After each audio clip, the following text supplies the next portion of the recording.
Hi guys, maulang gabi sa inyong lahat. So this is Kuya JR from Bicolanong Hula Motovlog and Rural Racing. And nandito na naman po tayo today para sa isang helmet unboxing video. And for today's video, it's going to be a helmet from KYT ulit. Okay, so this is the new KYT R2R, and yung ating bubuksan mamaya is, I think the model is KYT R2R LED. Yun yung model niya. So let's go ahead and check that one.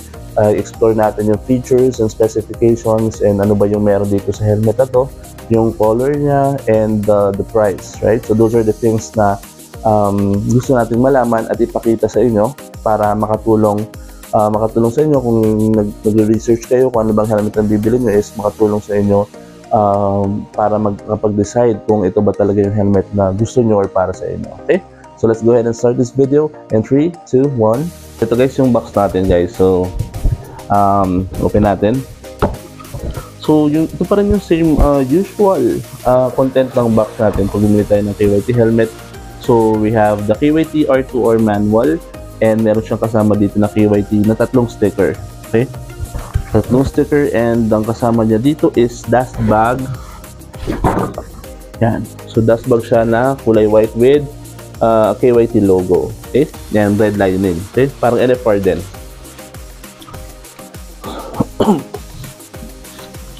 Okay, so here is our featured helmet for the day. So ito yung Chadan! Alright, so this is the KYT R2R LED matte black model. Okay, so KYT R2R.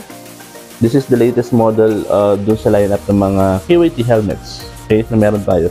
And KYT R2R stands for Race to Road. Okay, so what I know is there are features of the helmet na ginagamit ng KYT helmets for racing na inadapt nila dito sa KYT R2R. Okay, inadapt nila yung mga features para magamit rin or magamit sa daily use ng mga rider na gumagamit ng helmet na to. Okay? Ayan. So, tingnan muna natin yung design niya. Okay? Aesthetic niya. Kasi ito yung number 1 na tinitingnan natin pag bibili tayo ng helmet. So, ang colorway niya is matte black, red, and then meron siyang gray, and then meron din siyang black. Ayan, kung papansinin natin yan. Matte po yan. May KYT logo sa kanan. Then, may mga lines siya.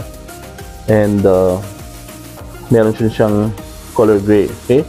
Yung pagka-red niya guys is hindi siya red na red. So para siyang red-orange. Yun yung itsura niya na medyo parang fluo pa nga eh. Pag medyo parang fluorescent pa nga yung itsura niya na parang red-orange. Yun ang tingin ko. Okay? Then ito yung harap niya. Yan. And then ito yung left side niya. And then lastly, yung back part niya. Okay, so siguro kung ikaw meron kang helmet na color red, and kung meron kang jacket na color red or gloves na color red, and kung paborito may kulay red, so most likely, magugustuhan mo tong helmet na to kasi tutugma siya sa kulay ng mga riding gears mo. Or kung matte black, magpifit din siya kasi matte black will fit all colors naman. So, babagay pa rin siya dito. Pwede pa rin siyang turnuhan nito. Okay? So, simulan natin kasi lagi ko nakakalimutan. So, simulan natin yung price. Ang price nito helmet na to, as far as I know, the SRP is at 7,300 to 7,500. Yun yung SRP niya. So, medyo mas mataas or halos magkamukha lang sila. Magka-range lang sila ng price ng NFR. Okay?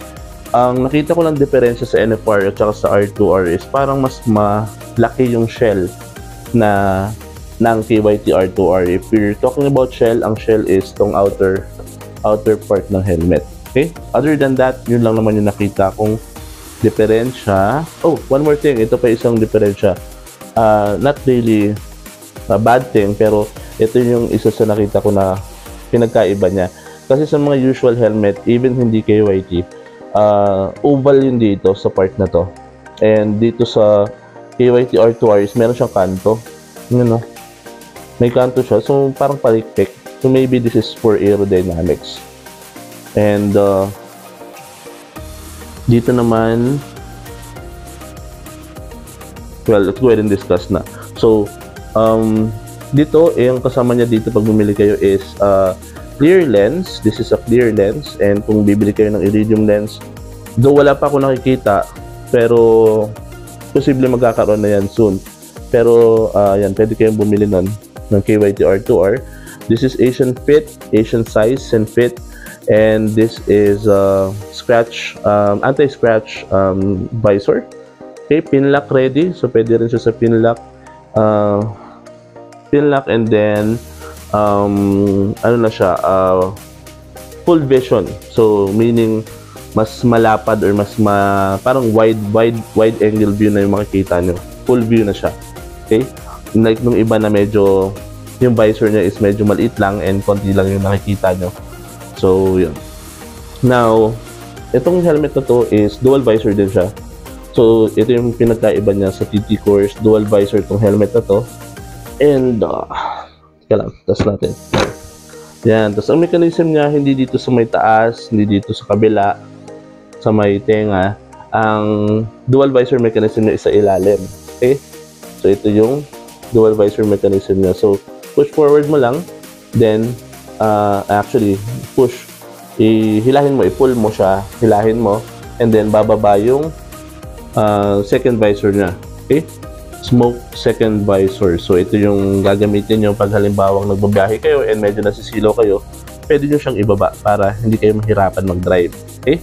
That's one good feature of the KYT R2R, and same thing with the NFR helmet. Okay?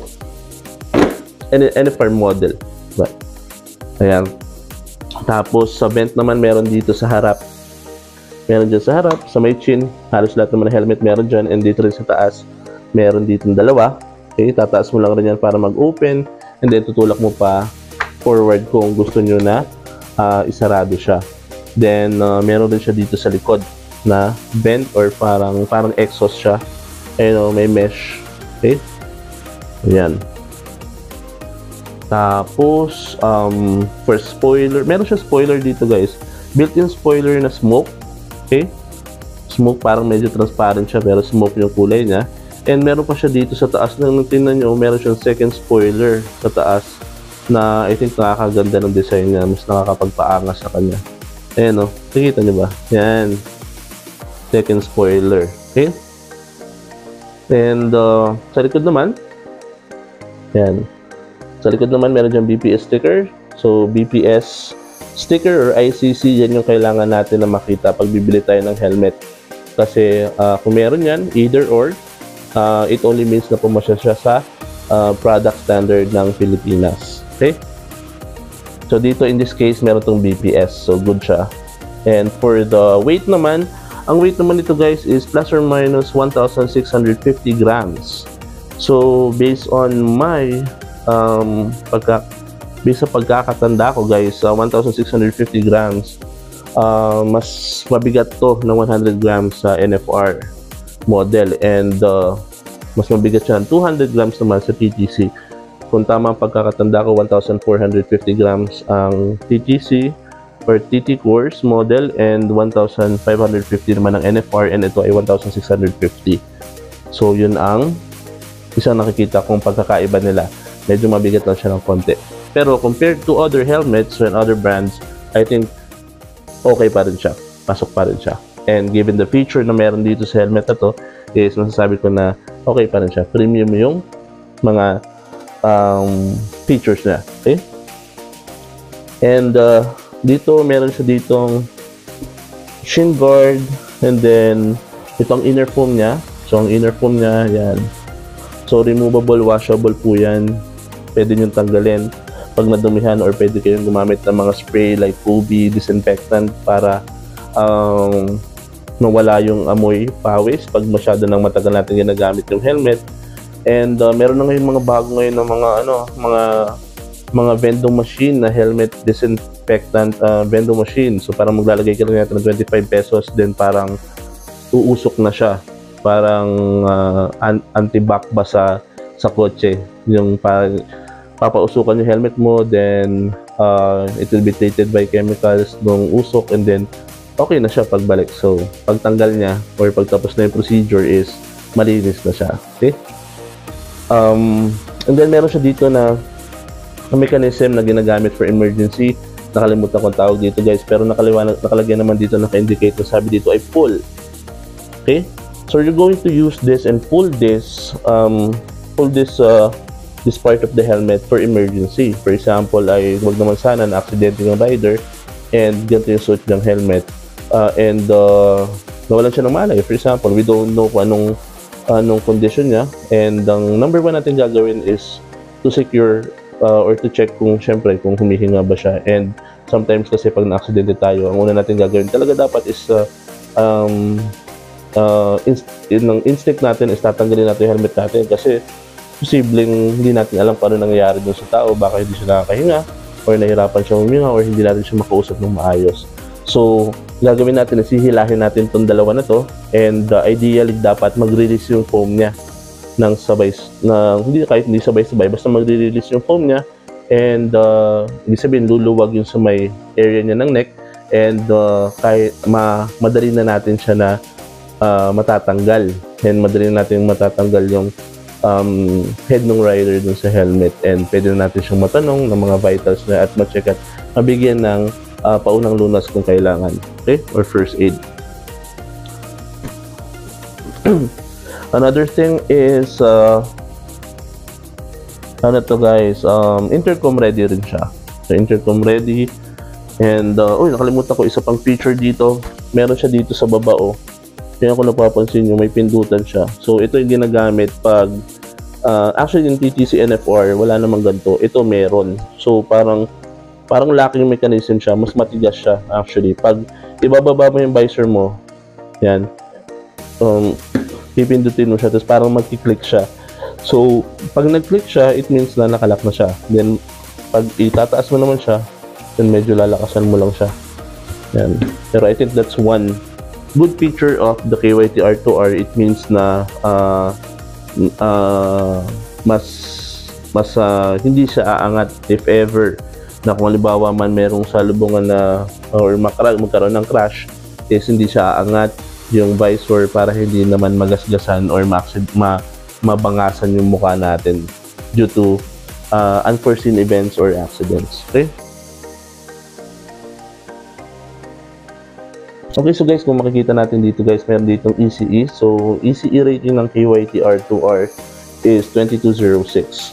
So ECE stands for, kung tamang pagkakatanda ko, Economic Commission for Europe. Okay, so ito yung organization na nagmo-monitor ng product quality, lalo na ng mga related sa road or mga sasakyan, mga ganyan, mga product na binibenta na ginagamit ng mga nagmumotor, ng mga sasakyan, ganon. So in this case, ECE 2206, ito ay ang latest version ng ECE guidelines. So ang ginagawa nila pag nagre-rate sila ng helmet is kukuha sila or magsiset muna sila ng quality, syempre, ng quality standard na dapat ma-meet ng mga manufacturer pag tinas na yung helmet nila. Like for example, kukuha sila ng helmet KYT, and then after nun, they're going to run some tests. So possible na pukpukin nila yan or ihagis nila or sunugin nila yan or apak-apakan nila yung visor. So those might be yung mga tests na gagawin nila sa helmet na to. And depending nga sa guidance na ginawa nila, since wala tayong specifics, kung makapasa yung helmet doon, then they're going to give the highest rating possible or the latest rating possible, which is 2206. So yun siya. So ECE is the counterpart of like sa Pilipinas is BPS or ICC, and then sa US naman is DOT. Yun yung nakikita ko na mga sticker. So yun lang, na-discuss ko lang guys, kasi baka mamaya we're not familiar with the stickers. Ako rin hindi ako familiar dito nung umpisa, pero gusto kong malaman kung bakit gano'n. Ano ba itong mga sticker na to? Mga DOT, ICC, BPS. So, di ba? I think importante siya. And the fact na meron siya ng latest rating ng product standard ng Europe, it means na mas kampante tayo. Or ang effect nun is mas kampante tayo na bilhin tong item na to because pumasya siya sa standard na sinet ng Europe. Okay? At saka ng Pilipinas of course, kasi meron siyang BPS sticker. Okay? Alright, so I think yun lang ang ating quick unboxing video for this helmet, which is the KYT R2R LED matte black. So papakita ko lang siya ulit guys. Yan. Okay. Front. So i-picture nyo guys kung kayo nakasuot ng helmet na to. And kung nakasakay kayo sa motor nyo, kung bagay. And kung gusto nyo. And of course, kung kaya ng price range natin. Kasi iba-iba naman tayo ng mga target and mga objective sa pagbili ng helmet. Okay? Alright, so I think that's all for today. And again, this is Kuya JR from Bicolanong Hello Moto Vlog and Rudo Racing. And dito sa amin, maulan ngayong gabi. So I hope okay kayo guys kung nasan man kayo. So, thank you guys for watching and you ride safe and be safe. Okay, bye!